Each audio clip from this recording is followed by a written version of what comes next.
food. If it's in your food, you're eating very cheap, just manufactured food that is just meant to make you addicted to it. It has nothing to do with nutrition. Usually it's to increase the shelf life and to increase the addictive properties of it, especially like MSG. It's really just an addictive element that actually makes you hungrier. And it's like in most foods, fast food, it's always going to be in there, usually until they start taking it out. Most commercial restaurants, like your Chili's, Applebee's, going to have a ton of MSG just to get you addicted to it. Food coloring is a neurotoxin. So anything that's got these yellow number, whatever, basically affects your brain in a negative way. So you want to, especially things like ADD for kids and all of that, that is a factor. The hydrogenated oils, they raise your bad cholesterol, lower your good cholesterol. Very bad for you. It's just meant to extend the shelf life of food. High fructose corn syrup really is terrible for your digestive tract. So it causes inflammation there.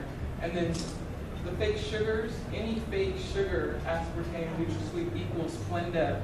Again, that's also a neurotoxin to your brain. So you want to avoid all of these. If it's in your food, put it back on the shelf, don't eat it. And we need to start demanding they give us better food. So when you start buying other stuff, they get the message and they start taking the stuff out. What's your take on stevia? Stevia is good because it's not a fake sugar. It is just the leaf of a plant that is sweet. So you can use stevia. Start with a very small amount because it's very sweet and tends to have an aftertaste. So you can ruin something really quick. You can put a teaspoon of stevia. You need a pinch to start with. He says Splenda is not good for you. Splenda is not good for you. Yeah, and they market it as being the healthy alternative, and it really isn't. You'd be better off with white sugar, but white sugar is terrible for you. You really want to look at natural sweeteners like stevia or maple syrup or coconut nectar are going to be your best. Even agave is better than sugar, the raw agave. So dates, I use dates as sweeteners like in smoothies because it's a whole food. So all those things are going to be much better. So you should not have a pound of white sugar in your refrigerator anywhere like my grandmother used to have. You see that 5-pound bag of sugar, 5-pound bag of white flour? That should not exist in your house. What about honey? Honey, raw honey.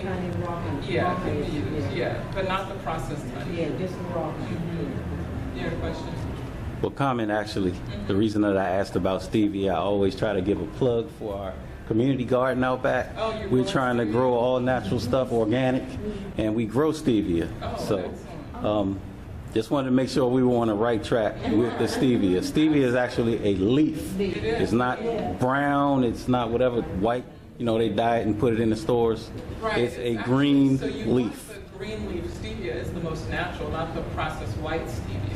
So because the green leaf is just the fresh leaf, and you're eating a leaf, which is very good for you. Yeah, when you buy stevia, you do have to read the label because even in moms, I came across something I'm saying, And you don't want Truvia, which uses stevia, but again, it's processed and marketed in a different way. You just want plain, ask for the green leaf stevia. You can ask for the leaf itself.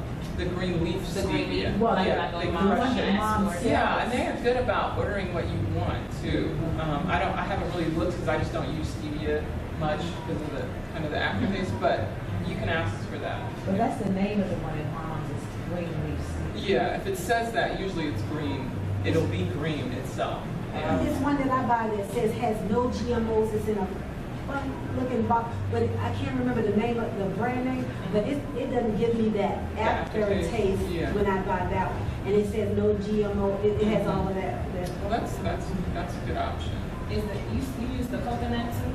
Coconut nectar, yeah. Okay, now how does that come? Like what is it? It's like a syrup, going to be very similar to like thick maple syrup or thick agave. It's a little thicker than agave. Yeah, but it's just made from the sap of the coconut. It's just dry, so it pours like a thick.